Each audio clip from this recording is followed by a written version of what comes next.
Assalamualaikum warahmatullahi wabarakatuh. Waalaikumsalam warahmatullahi wabarakatuh. Alhamdulillah wassalatu wassalamu ala sayyidina Rasulillah sayyidina wa maulana Muhammad ibn Abdullah wa ala alihi wa sahbihi wa mawalah. La haula wa la quwwata illa billah, amma ba'du.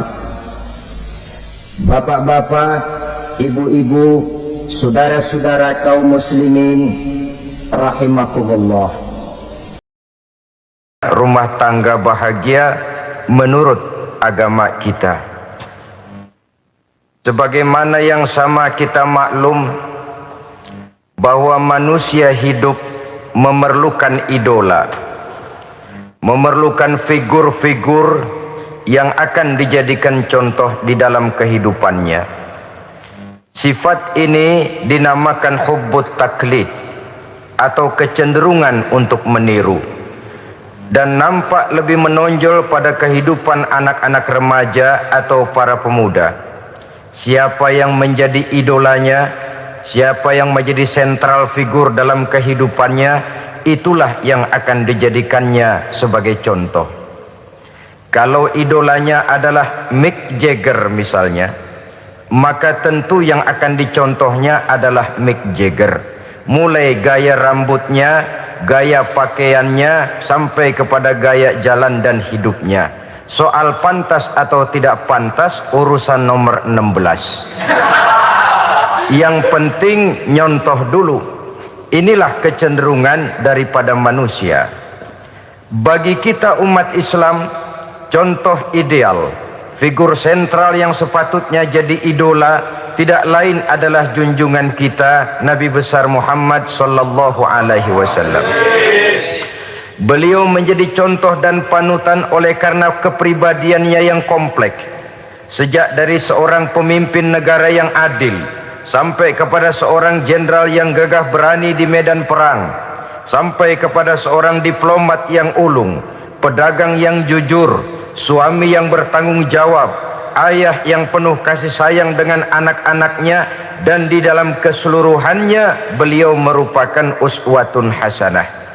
Termasuk dalam membina rumah tangga bahagia, contoh kita tidak lain adalah rumah tangga beliau. Bagaimana sih rumah tangga Nabi kita itu? Beliau berkata dalam dua kalimat yang singkat tapi punya pengertian yang sangat luas dan dalam tentang rumah tangganya. Beliau mengatakan, baiti jannati, rumah tanggaku adalah sorga bagiku. Satu cerminan yang merupakan refleksi dari keadaan yang membawa kebahagiaan. Padahal sepanjang sejarah yang kita baca, rumah beliau kecil saja. Sarapan pagi pun cuma seteguk air zam-zam, sepotong roti, kadang-kadang sebutir kurma. Tidurnya di atas kain kasar yang separuh jadi selimut, separuh jadi alas tidur. Tetapi di tengah kondisi yang semacam itu, beliau sanggup berkata, baiti jannati, rumah tanggaku adalah surga bagiku. Kenapa kita yang hidup di zaman sekarang, di mana fasilitas sesungguhnya serba lebih menunjang untuk berkata semacam itu, malah kita berkata sebaliknya, baiti nari, rumahku adalah laksana neraka bagiku. Padahal kalau dilihat, rumahnya pun kadang-kadang bertingkat, kendaraan serba berkilat, uang banyak berlipat-lipat, istri pun tak kurang cantik memikat, kadang-kadang jumlahnya 4.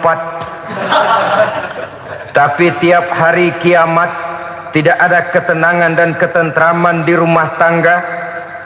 Saudara hadirin kaum muslimin rahimakumullah, mengapa Rasul sampai mengatakan baiti jannati, rumahku adalah laksana sorga bagiku? Inilah pokok pembicaraan kita pada pertemuan kali ini.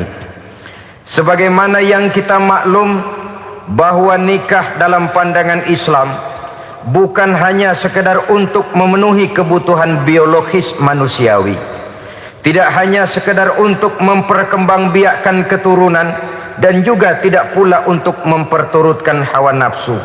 Lebih daripada sekedar itu, nikah dalam pandangan Islam merupakan ibadah. Oleh karena ibadah, maka seluruh tujuan ibadah, apakah dia bernama solat, apakah dia bernama puasa, zakat, sodako, haji dan lain sebagainya, seluruh daripada tujuan ibadah, target utamanya adalah mardhatillah atau keridhaan daripada Allah Subhanahu wa taala. Kalau nikah itu ibadah, maka sesungguhnya tujuan utama dari pelaksanaan suatu pernikahan tidak lain hanya untuk mencari keridhaan dari Allah Subhanahu wa taala. Bukankah kalau kita tanya tiap orang yang melakukan nikah, kenapa sih kamu nikah dengan dia? Jawabannya bisa macam-macam. Yang umum, karena saya cinta dia. Ada yang berkata, karena saya ingin mendapat ketenangan hidup. Ada yang bilang, karena saya ingin hidup teratur. Ada yang mengakui, karena saya ingin dapat keturunan dan lain sebagainya. Tetapi sesungguhnya menurut ajaran agama, kalau nikah merupakan ibadah, jawaban intinya ialah saya melakukan nikah untuk mencari keridhaan dari Allah Subhanahu wa taala. Ini konsekuensinya kalau nikah merupakan bagian daripada ibadah. Rumah tangga yang didirikan atas dasar mencari keridhaan Allah, maka akan diwarnai oleh nilai-nilai luhur daripada ajaran agama. Tanpa harta orang memang sulit untuk bahagia, tapi harta bukan jaminan orang lalu akan bahagia. Harta pada satu saat akan berakhir, kecantikan akan berkurang, pangkat dan jabatan akan sampai kepada batasnya. Tetapi agama, keyakinan, nilai-nilai iman, itulah pegangan kita yang kekal dan abadi. Sebab itu dalam surah Ar-Rum ayat ke-21 Allah Subhanahu wa taala menjelaskan, "Wa min ayatihi an khalaqalakum min anfusikum azwajan litaskunu ilaiha wa ja'ala bainakum mawaddatan wa rahmah." Dan di antara tanda-tanda kebesaran Allah, dijadikannya bagimu istri-istrimu dari diri kamu sendiri, litaskunu ilaiha, agar kamu bisa hidup tenang bersamanya, wa ja'ala bainakum mawaddatan wa rahmah, dan dijadikannya di antara kamu rasa cinta dan kasih sayang. Umumnya pernikahan terjadi karena mawaddatan warahmah ini, cinta dan kasih sayang. Atas dua dasar itulah rumah tangga didirikan orang. Atas dasar itulah seorang laki-laki dan seorang perempuan memadu janji untuk membagi suka dan duka dalam hidup ini secara bersama-sama. Namun kalau kita renungi ayat ini, Allah tidak hanya menjadikan cinta, tapi Allah juga menjadikan kasih sayang. Apa bedanya cinta dan kasih sayang? Apa bedanya mawaddatan warahmah ini? Saudara, mawaddah yang artinya cinta, itu sasarannya biasanya adalah jasmani, kecenderungan biologis. Itu akan berakhir. Orang yang mendirikan rumah tangga cuma karena kecenderungan biologis, cuma karena rasa cinta semata-mata, cinta biasanya terkait kepada keindahan. Betul apa benar? Biasanya orang mudah jatuh cinta kepada sesuatu yang punya nilai keindahan. Makanya anak muda jarang yang jatuh cinta sama nenek-nenek. Cinta selalu memandang segi keindahannya. Ini yang namanya mawaddah. Allah tidak mengingkari itu, silakan. Bahwa manusia secara naluri senang kepada serba keindahan, wajar-wajar saja. Tetapi tidak cuma mawaddah, Allah juga menciptakan rahmah, kasih sayang. Mawaddah mungkin ada akhirnya, tapi rahmah tidak akan pernah ada akhirnya. Kalau mawaddah adalah berkecenderungan kepada biologis, jasmaniah, maka rahmah kecenderungan kepada nilai-nilai rohani, kepribadian, kejiwaan dan lain sebagainya. Dikala pernikahan di bawah umur 40 tahun mungkin masih banyak mawaddahnya, rasa cintanya. Tapi 40 bahkan 50 tahun ke atas, rasanya orang berumah tangga kalau sudah 50 tahun ke atas itu lebih banyak kasih sayangnya ketimbang cinta-cintaannya. Kalau satu rumah tangga hanya didirikan atas dasar mawaddah saja, atas dasar cinta saja, padahal cinta itu terpaut kepada hal-hal keindahan, keindahan satu saat akan menurun. Ya tentu sebagaimana yang kita maklum bersama-sama, belum punya anak memang cantik. Sudah punya anak, kecantikan mulai menurun. Punya anak 2, kulit mulai mengkerut. Punya anak 3, onderdil mulai dol. Punya anak 4, apalagi tidak pandai merawat diri, persis dompet tanggung bulan. Kalau rumah tangga didasarkan kepada rupa yang cantik saja, cinta akan bisa berpindah, paling tidak akan berkurang nilainya. Sebab itu Allah tidak hanya menyediakan mawaddah warahmah, dijadikannya di hatimu itu tidak cuma sekedar cinta, tapi juga kasih sayang. Nah, kasih sayang inilah apabila berakar dan berurat dari nilai-nilai keagamaan yang akan menopang jalinan rumah tangga bahagia, mengukuhkan usaha untuk mencapai mardhatillah atau keridhaan daripada Allah Subhanahu wa taala. Dengan demikian berumah tangga bukan tujuan. Ini kalau kita lihat dari segi agama. Berumah tangga cuma alat untuk mencapai mardhatillah, keridhaan daripada Allah. Seorang suami yang pergi pagi pulang sore peras keringat banting tulang mencari nafkah untuk menghidupi keluarganya, kalau niatnya untuk mardhatillah maka pergi usahanya adalah ibadah. Sementara si suami pergi berusaha, istri di rumah mendoakan suaminya, itu juga merupakan bagian daripada ibadah. Marilah kita biasakan membina satu rumah tangga untuk mencapai keridhaan daripada Allah Subhanahu wa taala. Ini motif dasarnya. Karena itu Rasul Anas bin Malik pernah bercerita, bertahun-tahun saya membantu di rumah tangga Rasul. Selama tahun-tahun yang panjang saya membantu di rumah tangga beliau itu, kata Anas bin Malik, belum pernah kok saya mendengar kata-kata kasar, keras, membentak-bentak. Belum pernah saya melihat ada piring terbang, sandal melayang, ada penggorengan nitir di atas. Belum pernah, padahal tahun-tahun yang panjang sudah saya lalui. Itu rumah tangga Rasul. Istrinya lebih dari 1, tapi tenang, ayem, adem.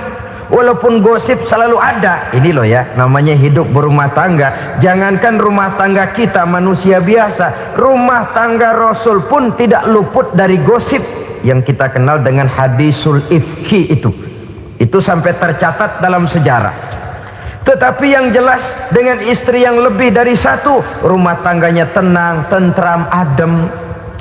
Kita di rumah tangga istri 1, seminggu 7 hari, berantemnya 6 hari. Cuma 1 hari gencatan senjata. Saudara hadirin yang saya muliakan, kalau tujuan rumah tangga adalah mardhatillah, apa ciri dari suami istri yang menegakkan rumah tangga untuk mencapai ridho Allah itu? Pertama, sepasang suami istri yang membina rumah tangga semata-mata untuk mencapai keridhaan Allah, cirinya yang pertama, bersyukur apabila beroleh nikmat. Ini ciri yang pertama. Bersyukur kepada Allah, kepada sesama berterima kasih. Suami berterima kasih kepada istri, bertahun-tahun didampingi hidupnya, dicucinya pakaiannya, dimasaknya makanannya. Tidak istri mengeluh walau hidup lebih banyak kurangnya daripada cukupnya. Suami pandai berterima kasih kepada istrinya. Sementara istri pun bisa berterima kasih kepada suaminya. Bertahun-tahun suami peras keringat banting tulang mencari nafkah, menjadi palang dada terdepan apabila ada masalah-masalah yang besar. Kedua-duanya lalu punya timbangan. Nah inilah ya, saya pesan kepada suami, kepada para suami, kepada para istri, supaya di rumah ada timbangan. Perlunya apa? Kalau pada satu saat istri kita salah, suami cepat-cepat ambil timbangan, lalu ditimbang mana yang lebih berat, salahnya atau dosanya, benarnya atau kesalahannya. Ini istri saya jasanya begini, lalu jasanya begini, salahnya ini, mana yang lebih besar, jasanya atau salahnya? Dengan adanya timbangan, maka keputusan akan objektif. Tapi kalau timbangannya emosi, salah sedikit saja sudah main bentak, main usir, akhirnya keputusan akan mendatangkan kerugian. Sebaliknya, kalau suami yang salah, istri ambil timbangan, ditimbang mana lebih besar, jasanya atau salahnya. Jangan sampai nanti terjadi pepatah, panas setahun habis dihapus oleh hujan satu hari. Jasa istri yang puluhan tahun hapus oleh kesalahannya yang sedikit, atau jasa suami yang bertahun-tahun hapus oleh kesalahannya yang sebenarnya tidak seberapa. Akibat apa itu terjadi? Karena tidak adanya timbangan. Dari rasa bersyukur dan dari rasa berterima kasih ini, saudara-saudara, akan timbullah sifat saling menghargai. Suami menghargai istri, istri pun menghargai suami. Istiqomah, dikasih uang 5.000 senyum, dikasih uang 500 senyum. Itu namanya istri yang pandai bersyukur. Kalau tidak, 5.000 nyengir, 500 manyun. Tahu manyun? Kayak bemok nyari setoran, monyong saja. Ada sikap istiqomah di dalam membina kehidupan berumah tangga ini. Lalu mengerti posisi suami, ini termasuk tanda berterima kasih. Suami saya itu kerjanya apa, golongannya apa, gajinya sebulan berapa. Atas dasar itu, lalu istri menjadi istri yang tahu diri. Walaupun suami harus menyenangkan istri, istri pun hendaknya nimbang, tahu batas kemampuan suami. Kemauan mungkin tidak terbatas, tapi kemampuan sangat terbatas. Kalau suami pegawai kecil, ya mintalah yang kecil-kecil. Kalau suami pegawai rendah, mintalah yang sesuai dengan kemampuannya. Jangan suami gajinya cuma 50.000 sebulan, istri menuntut minta dibeliin gelang yang kayak pelek becak. Tentu sudah overacting namanya. Saudara hadirin yang saya muliakan, kunci awalnya bersyukur kepada Allah. Kalau sudah bisa berterima kasih kepada manusia, hati ini akan mudah bersyukur kepada Allah. Rumah tangga yang pandai bersyukur, berapapun kecilnya nikmat, bukan kecilnya yang dia lihat, tapi karunia Allah yang dinilai. Sehingga dari rasa berterima kasih kepada manusia akan timbullah rasa syukur kehadirat Allah Subhanahu wa ta'ala. Itu yang sering diistilahkan orang, kalau dia punya mobil, dia berkata alhamdulillah kita punya mobil, tetangga kita cuman punya motor. Kalau dia punya motor, syukur kita punya motor, tetangga kita cuman punya sepeda, kemana-mana kekejek melulu. Kalau dia punya sepeda, alhamdulillah punya sepeda, tetangga kita sebelah nggak punya apa-apa, kemana jalan kaki saja. Kalau dia jalan kaki, alhamdulillah kita masih bisa jalan. Tetangga kita sebelah lumpuh bertahun-tahun nggak kemana-mana. Kalau dia lumpuh, alhamdulillah kita masih hidup. Tetangga kita kemarin mati nggak balik lagi.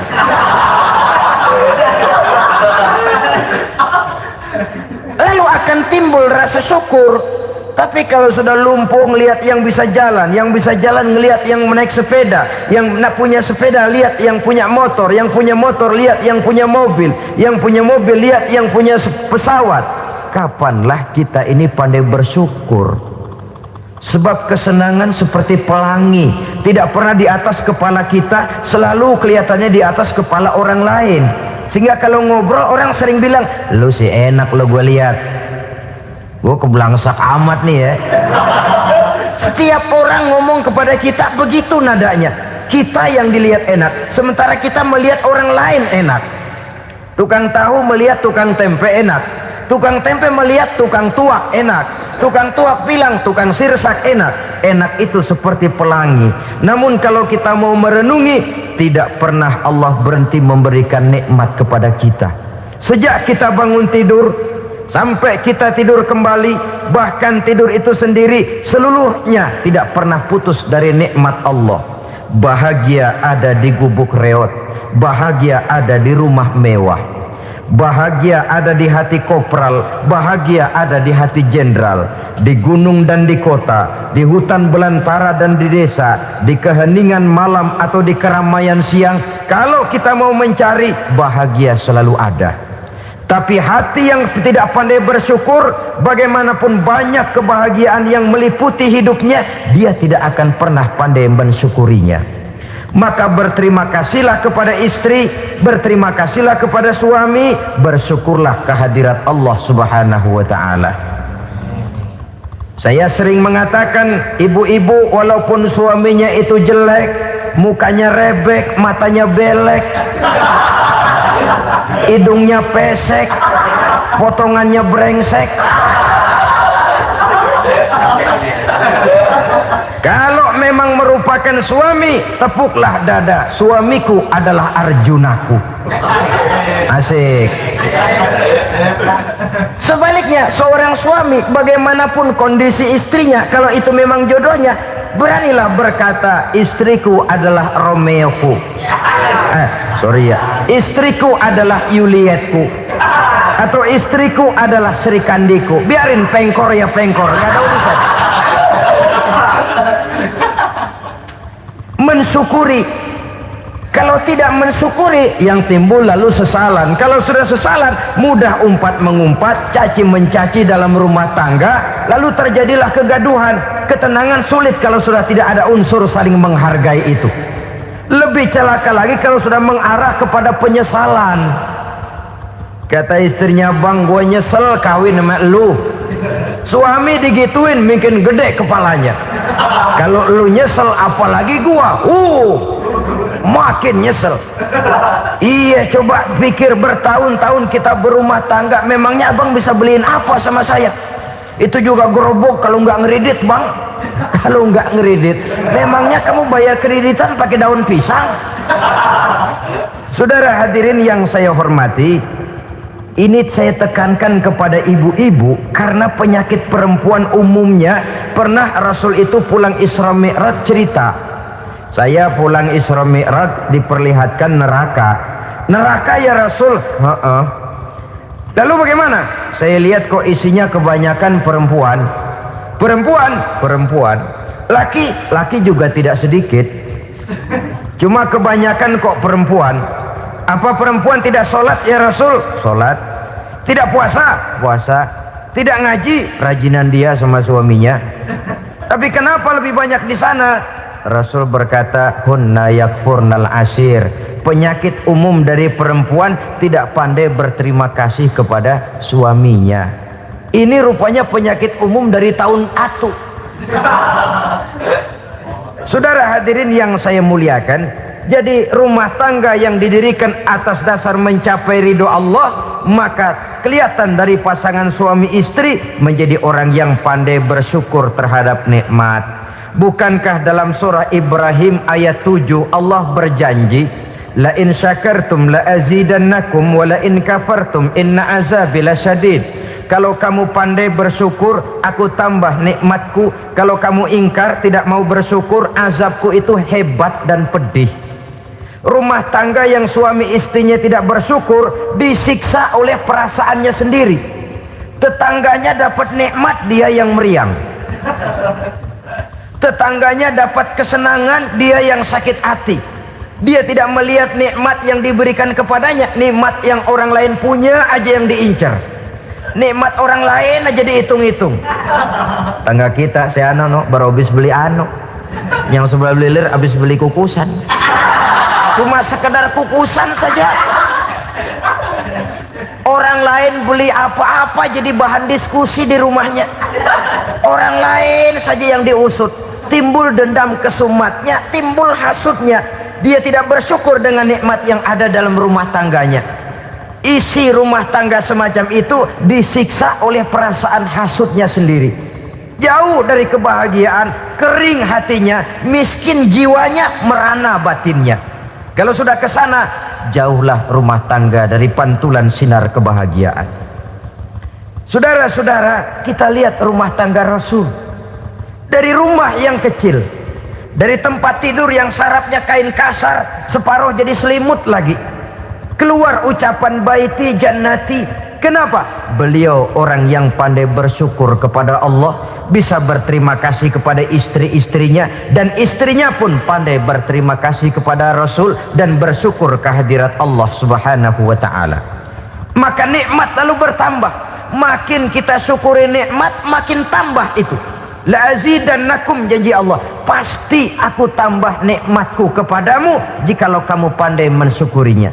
Tapi kalau kamu ingkar, tidak pandai bersyukur, awas, nikmat bisa berubah menjadi azab kalau kita tidak pandai-pandai mensyukurinya. Jadi cirinya yang pertama, rumah tangga bahagia itu apabila suami istri pandai bersyukur terhadap nikmat yang diberikan oleh Allah Subhanahu wa taala. Satu. Cirinya yang kedua, rumah tangga yang berdasarkan untuk mardhatillah, mencapai keridhaan Allah, sabar apabila mendapat cobaan. Namanya orang berumah tangga itu persis berlayar di lautan. Suami istri adalah dua orang yang memegang kemudi. Kalau berlayar ombak tenang, angin bertiup sepoi-sepoi basah, lalu bila malam datang bulan bersinar, bintang gemintang gemerlapan, berlayar memang nikmat. Tapi satu saat angin puting beliung bertiup, gelombang menggunung, halilintar menyambar, kemudian petir berkilat. Kalau pada saat itu suami mau ngalor, istri mau ngidul, alamat perahu patah di tengah jalan, kandas di lautan sebelum sampai ke pantai yang akan ditujunya. Oleh karenanya perlu kekompakan. Maka sejak awal seharusnya dalam akan membina rumah tangga yang bahagia itu lebih baik bicara yang pahit-pahit saja, supaya terjadi kesamaan langkah apabila menghadapi kesulitan dan cobaan. Sabar apabila mendapat cobaan. Rumah tangga seperti kapal di lautan tadi tidak akan sunyi dari hantaman gelombang, tidak akan sepi dari tiupan angin topan, dari kilatan petir, dari sambaran halilintar. Baik suami, baik istri harus sabar menghadapi kesulitan. Kadang kesulitan dari segi ekonomi, kadang kesulitan dari segi mengarahkan dan mendidik anak-anak, kadang kesulitan karena banyak orang yang hasut dengan kita, kadang kesulitan berbagai macamlah yang menyebabkan kesulitan. Rumah tangga yang bertujuan mencapai ridho Allah sabar menghadapi segala macam kesulitan.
Saudara-saudara kaum muslimin rahimakumullah, kesulitan adalah bagian daripada perjalanan hidup. Siapa orangnya yang tidak pernah menemukan kesulitan dalam kehidupan? Rasanya hampir tidak ada. Dan memang kesulitan bukan untuk ditakuti, kesulitan justru untuk diatasi, dicarikan jalan keluarnya. Begitulah suami istri yang bertujuan mencari ridho Allah. Manakala suami berada dalam kesulitan, istri mencarikan jalan keluar atau berusaha memberikan jalan keluar. Sebaliknya, manakala istri dalam kesulitan, suami bisa mencarikan jalan keluarnya, sabar dalam menghadapi segala macam kesulitan. Dalam surah Luqman ayat 17, Allah Subhanahu wa taala berfirman, "Wasbir 'ala ma asabak, inna dzalika min azmil umur." Dan bersabarlah terhadap apapun yang menimpa kamu. Bersabarlah terhadap segala kesulitan yang kamu hadapi, karena sesungguhnya yang demikian itu merupakan sebagian dari perkara-perkara yang telah ditetapkan oleh Allah Subhanahu wa taala. Saudara-saudara kaum muslimin yang berbahagia, kunci sabar sesungguhnya terletak pada keyakinan bahwa segala sesuatu berasal dari Allah dan segalanya akan kembali kepada Allah Subhanahu wa taala. Rumah tangga yang sabar di dalam menghadapi kesulitan-kesulitan biasanya akan lebih mudah mencari jalan keluar. Tapi kalau sedikit kesulitan datang, kita tertimpa oleh kepanikan, oleh kegelisahan, dan oleh ketakutan yang tidak beralasan, maka kesulitan itu bukan saja tidak dapat diatasi, malah rasanya akan menjadi semakin besar di dalam kehidupan kita. Tidak ada rumah tangga yang tidak pernah berhadapan dengan kesulitan, bagaimanapun besarnya rumah tangga itu. Itulah sebabnya kita memerlukan orang lain. Hidup berumah tangga itu seperti orang punya mata. Kalau mata kita kelilipan, kalau mata orang lain kelilipan, gampang kita tiup. Tapi kalau mata kita sendiri yang kena kelilipan, tentu kita memerlukan orang lain untuk meniupnya. Oleh karenanya, suami istri harus saling mencarikan jalan keluarnya. Walaupun kerjanya berbeda, suaminya pergi mencari nafkah, istrinya berdoa di rumah. Kalau perlu melakukan sholat duha, mendoakan agar usaha suaminya dimudahkan, dan begitu selanjutnya. Sehingga dengan adanya kebersamaan, walaupun tidak selalu bersama-sama, maka masing-masing melaksanakan tugas dengan tenang dan merasa yang satu berbuat untuk kepentingan yang lain. Inilah cirinya yang kedua, sabar bila mendapat dan berhadapan dengan segala macam kesulitan. Kadang orang mendapat kesulitan itu berkeluh kesah. Bukan berkeluh kesah, tapi mencari jalan keluar dan mengambil hikmah yang ada di dalamnya apa. Karena bukan kemudahan, kesulitan yang membuat orang dewasa.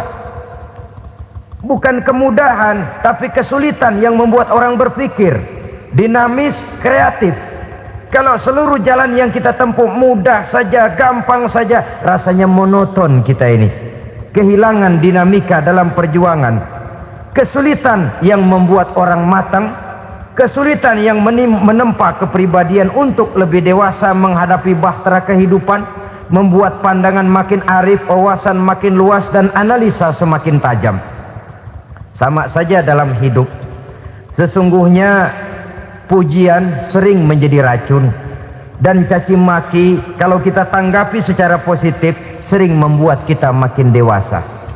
Jarang orang berpikir kalau dipuji, tapi baru dia merenung dan mencari diri setelah dicaci maki dan dikritik habis-habisan. Walaupun watak umum manusia senang dipuji, marah kalau dicaci maki. Biasanya kalau ketemu cewek cakep, kita bilang, "Kamu cakep deh." Dia paling bilang, "Ah, abang bisa aja." Walaupun dia bilang, "Ah, abang bisa aja," hidungnya mah tetap mekar. Seneng kalau dipuji. Itu kecenderungan manusia. Marah kalau dicaci maki, marah kalau dikritik. Tapi sesungguhnya pujian sering jadi racun. Caci maki sering jadi obat. Orang takut minum obat karena pahitnya, padahal efeknya itu akan lebih memberikan kesehatan kepadanya. Orang takut menghadapi kritik, orang takut dan tidak ingin dicaci maki, padahal itulah yang sesungguhnya menjadi cambuk kalau tidak dia salah tanggap, menjadi sugesti yang mendorong dia lebih maju lagi. Karena memang bukan pujian, tapi caci maki dan kritik yang membuat kita makin berpikir tajam. Jadi rumah tangga yang berhadapan dengan kesulitan demi kesulitan, biasanya kalau ditanggapi dengan sabar akan makin mengokohkan fondasi rumah tangga itu sendiri. Tapi kalau kesulitan dihadapi dengan tidak sabar lalu mencari jalan pintas, kesulitan ekonomi, kebetulan istrinya cakep, istrinya disuruh ngojek.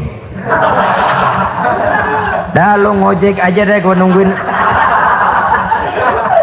gua nungguin setoran dah. Suami tapak di rumah.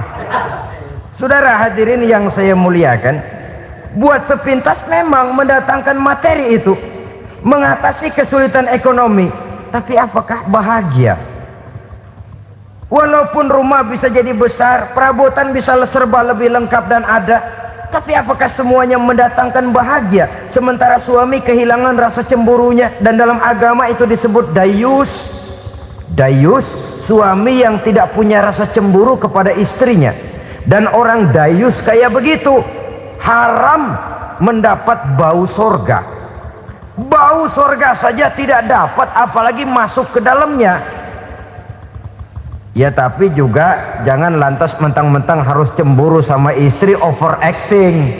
Suaminya nawar sayuran, laki pulang ngomel, lu pacaran ya sama tukang sayur. Itu juga over, saudara-saudara. Kesulitan ekonomi diatasi dengan sabar. Sabar dalam arti berusaha dengan tidak mengambil jalan pintas, berusaha tetap berada di jalan yang diridhoi oleh Allah. Ini yang jadi problema ini rumah tangga sekarang ini, kesulitan ekonomi, di mana lapangan kerja sulit, di mana persaingan hidup tajam, sedangkan kita hidup ingin seperti orang lain. Kita mudah gelap mata, mudah picik pandangan, mudah sulit pertimbangan, lalu mengambil jalan pintas. Kadang menjual akidah, menjual keimanan. Kebetulan penderingan kering, ada yang nawarin beras 3 liter sama supermi 2 bungkus. Hari Minggu diajak ke gereja mau. Itu iman kena beras 3 liter telap. Kesulitan ekonomi, saudara-saudara, sehingga Imam Ali pernah berkata, kadal fakru ayyakuna kufron. Kemiskinan memang mudah membawa orang kepada kekafiran, kepada perbuatan-perbuatan yang bisa mengundang kekafiran. Oleh karena itu dalam tamsil lain beliau berkata, kalau ada ular dan ada kemiskinan, kemiskinan yang saya getok lebih dulu, kemiskinan yang saya bunuh lebih dahulu. Karena kemiskinan mudah membawa orang kepada kekufuran. Bagaimanapun sulitnya ekonomi yang dihadapi dalam rumah tangga, percayalah satu saat jalan keluarnya mesti ada. Mesti ada. Jangan sampai mengambil jalan pintas yang membuat kita keluar dari jalan yang ditinjau dari segi kemasyarakatan pun mendatangkan aib, ditinjau dari kehormatan berkeluarga pun mendatangkan nista, ditinjau dari segi ekonomi pun barangkali tidak akan mendatangkan kelimpahan materi. Jalan pintas pada umumnya, saudara-saudara, hanya memberikan kenikmatan yang sekejap. Dan apalah itu artinya kalau harus mengorbankan kesenangan yang abadi dan kekal. Kadang-kadang mengorbankan anaknya sendiri, anaknya dikomersilkan. Pokoknya siapa yang nyamper lu berangkat aja dah. Asal pulang nenteng pisang sama jeruk sebongsang, orang tua udah anteng aja udah. Saudara hadirin yang saya muliakan, setiap kita selalu berhadapan dengan kesulitan. Karena itu rumah tangga yang bertujuan mencapai mardotillah, mereka sabar dalam menghadapi kesulitan. Tidak ada beras, puasa saja, puasa sunnah. Puasa sunnah, lapar tapi ada pahalanya, daripada tidak puasa lalu ngegerundel. Brengsek Tuhan, gue sembahyang melulu lapar juga. Sudah lapar tidak berpahala. Bukankah Rasulullah sendiri kalau pulang ke rumah Aisyah lalu berkata, "Ya Humairah, ada makanan hari ini?" "Ada makanan ya?" "Enggak ada bang." "Alhamdulillah, kalau begitu saya puasa." Pulang dari mana-mana perut lapar, mau makan tidak ada makanan, bukan marah, bukan ngamuk, puasa. Maka boleh puasa sunnah, niatnya udah siang, jam 10, jam 11, asal dari pagi belum makan apa-apa. Niatnya jam 10, sah, dengan catatan dari pagi belum makan apa-apa. Jangan sudah sepiring setengah baru niat, itu lain. Itu ngojek namanya itu. Pengertian dalam kesulitan. Satu malam beliau pulang dari masjid agak larut. Habis ngajar banyak yang bertanya. Ketuk pintu, "Assalamualaikum." "Assalamualaikum." 3 kali beliau memberi salam, tidak ada jawaban, tidak dibukakan pintu. Rupanya istri beliau lelah bekerja di waktu siang, tidurnya pules benar. Marahkah Rasul? Tidak. Beliau gelar sorban, tidur di depan pintu. Asraful anbiya wal mursalin ini, Rasul termulia ini, karena menghargai istrinya, tidur di depan pintu. Sampai Aisyah bangun sepertiga malam, terkejut buka pintu, suaminya ada di depan pintu. Beliau bangunkan. Ketika dibangunkan, Rasul lebih dulu berkata, "Maaf sayang, saya pulang terlambat." Sudah nggak dibukain pintu, tidur di depan, dibangunin, beliau duluan yang minta maaf. Pengertian. Kalau emosi, memang nggak dibukain pintu, tidur di depan, begitu dibukain yang enak kita tunjuk jidatnya.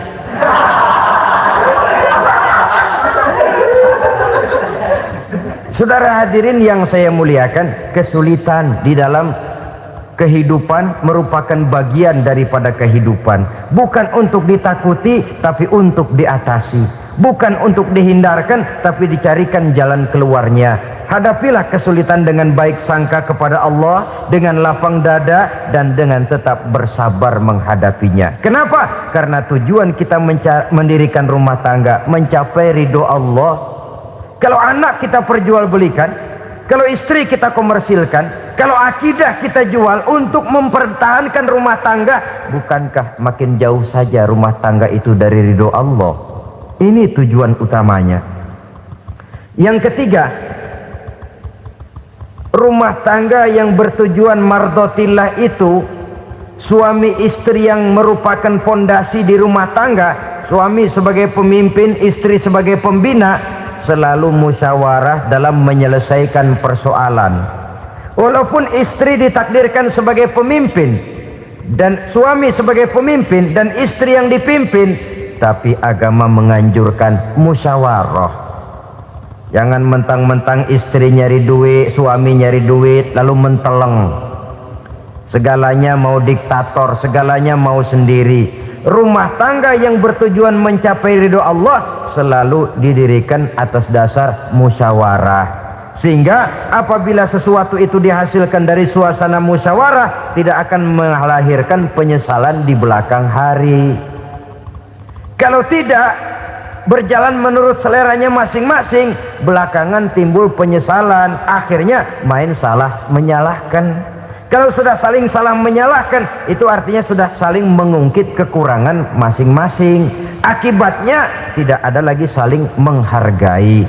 Jadi dengan demikian musyawarah di dalam menyelesaikan persoalan, menghadapi kesulitan ekonomi, musyawarah, menghadapi kenakalan anak, musyawarah, akan membeli ini dan itu sebaiknya juga musyawarah. Kalau merupakan hasil musyawarah, maka saudara-saudara hasilnya pun akan dihadapi oleh bersama. Enak rasakan bersama, tidak enak rasakan bersama. Kenapa? Tadinya musyawarahnya bersama-sama juga.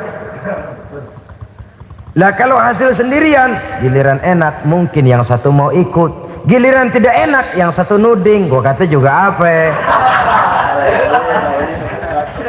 Kan begitu akibatnya kalau tidak berdasarkan musyawarah lebih dahulu. Maka insya Allah hasil musyawarah ini setidaknya tidak akan mendatangkan sesalan di belakang hari nantinya. Saudara-saudara kaum muslimin rahimakumullah, ciri yang keempat, sepasang suami istri yang bertujuan mencapai ridho Allah dalam upaya mencapai rumah tangga bahagia itu tawakal apabila mempunyai rencana. Tawakal berserah diri kepada Allah, bukan berserah diri dalam artian mutlak yang mengarah kepada fatalism atau predestination. Kita sering mengartikan tawakal secara salah. Belum apa-apa sudah menyerahkan diri kepada Allah. Emang semuanya terjadi menurut maunya Allah dah, nggak usah ngapa-ngapain, bagaimana Tuhan aja dah. Lapar juga nggak usah makan, kalau takdirnya kenyang pan kenyang. Ya udah lapar terus kita. Makan dulu, perkara nanti kenyang apa tidak itu baru tawakal. Kalau sakit ke dokter, soal sembuh atau tidak baru tawakal. Artinya usaha itu ada. Setelah suami berusaha, istri berusaha, selebihnya tawakal. Apa perlunya tawakal? Apabila berhasil tidak lupa daratan, apabila berhasil tidak lupa diri, apabila gagal tidak putus asa. Sehingga dengan demikian dari tawakal ini lahirlah pondasi yang kokoh membina rumah tangga yang bahagia dalam upaya mencapai keridhaan daripada Allah Subhanahu wa taala. Apapun yang kita laksanakan di rumah tangga, tujuan intinya tetap untuk mencapai keridhaan Allah. Beli kendaraan untuk mencapai ridho Allah, lalu dipakai ngaji, dipakai ke masjid dan sebagainya. Beli peralatan rumah tangga untuk mencapai ridho Allah, mendidik anak untuk mencapai ridho Allah, membantu keluarga untuk mencapai ridho Allah, dan begitu selanjutnya. Tawakal apabila mempunyai rencana. Kemudian cirinya yang kelima, suami istri yang bertujuan mencapai ridho Allah selalu mempererat silaturahmi. Sebab seperti sudah saya sampaikan pada pertemuan terdahulu, dalam berumah tangga itu ada orang tua, ada mertua. Itu cuma perbedaan istilah, tapi hakikatnya adalah sama. Jangan karena perbedaan istilah lalu menyebabkan kita berbeda sikap. Kalau sudah berbeda sikap, tentu akan melahirkan perasaan yang tidak simpatik. Sebaiknya suami istri kalau sudah berumah tangga, jadikanlah orang tua tempat cerita yang enak saja. Yang tidak enak telan berdua, yang pahit rasakan berdua, kesusahan dan kesulitan atasi berdua. Giliran enak ngomong sama orang tua, giliran senang cerita sama mertua. Sekarang kan kita balik, kalau lagi senang duitnya banyak, anteng di rumah, kalem aja. Tapi lalu waktu susah, waktu susah, cerita kepada orang tuanya, cerita kepada mertuanya. Lalu kapan kita mau menyenangkan orang tua? Sudahlah mereka susah mendidik kita di waktu kecil, membesarkan kita, melakukan segala macam pengorbanan. Demi setelah kita berumah tangga, kesulitan rumah tangga kita tumpahkan juga kepada mereka. Pererat silaturahmi dan usahakan agar seluruh keluarga hanya menjadi tempat kita cerita yang enak-enak saja. Istilah sehari-harinya, kalau di rumah kita makan sama sayur bayam, keluar rumah diem, malah seluitan. Tetangga tanya, lu makan kayaknya enak banget apa sih? Daging ayam.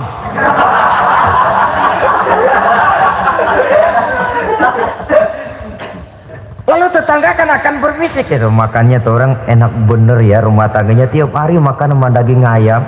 Biarlah paling kurang itu jadi doa, daripada kita makan sama kangkung lalu ribut ngomel di mana-mana. Gua kesel banget sama bini gua. Di warung ceritanya lagi. Kenapa? Saban sari gue direbusin kangkung mulu. Brengsek. Di warung cerita ada RT, ada RW. Gara-gara makan sama kangkung se-RT tahu. Akhirnya mungkin kalau kita berangkat orang hitung dari jauhan, lihat kangkung liwat gitu.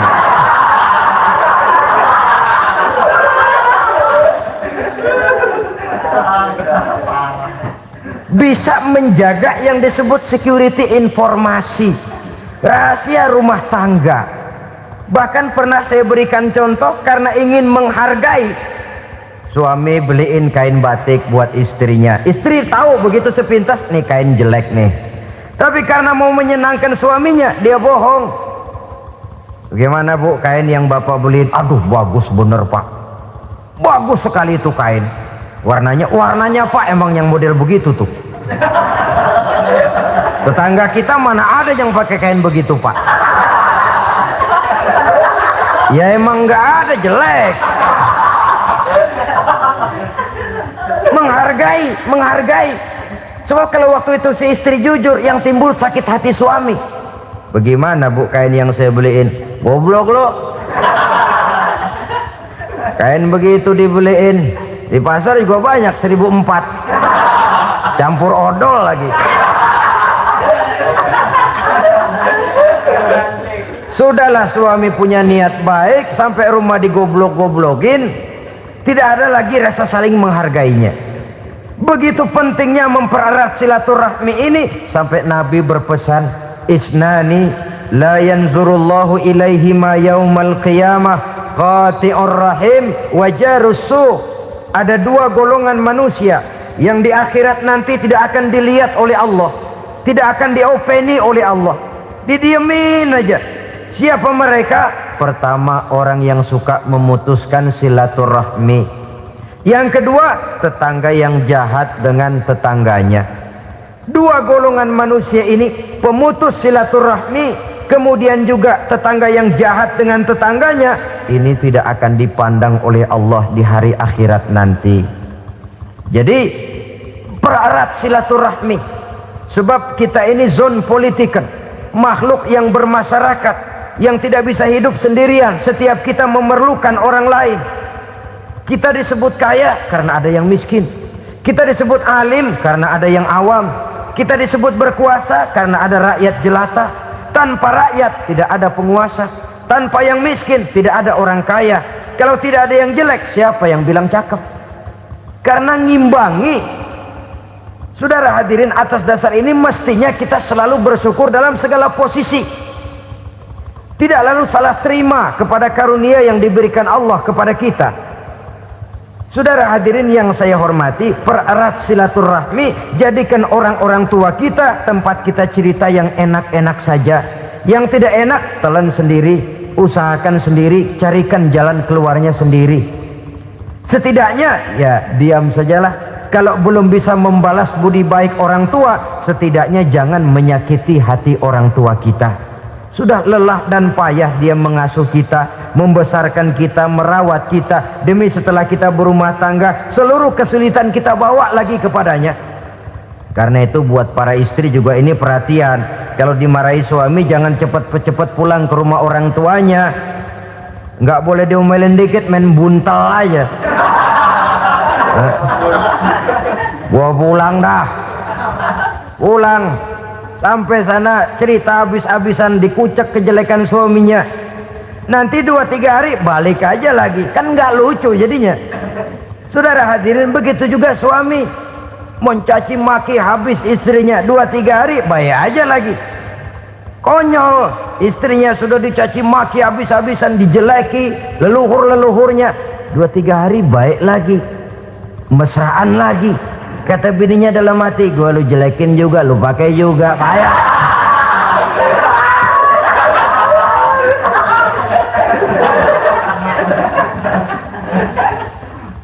Saudara hadirin yang saya muliakan, itulah sebabnya pada awal tadi saya katakan perlunya kita mempunyai timbangan baik sebagai suami maupun sebagai istri. Nah, dari mempererat silaturahmi ini akan terjalin rasa kekeluargaan. Maka tradisi arisan keluarga itu bagus sesungguhnya untuk mempererat silaturahmi. Cuma celakanya bukan silaturahmi yang jadi tujuan, arisannya itu yang jadi tujuan. Akibatnya apa? Kalau belum narik mah semangat banget datang dah. Begitu udah narik aja udahan. Itu celakanya. Akhirnya silaturahminya jadi nomor 2, arisan semata-mata yang menjadi tujuan.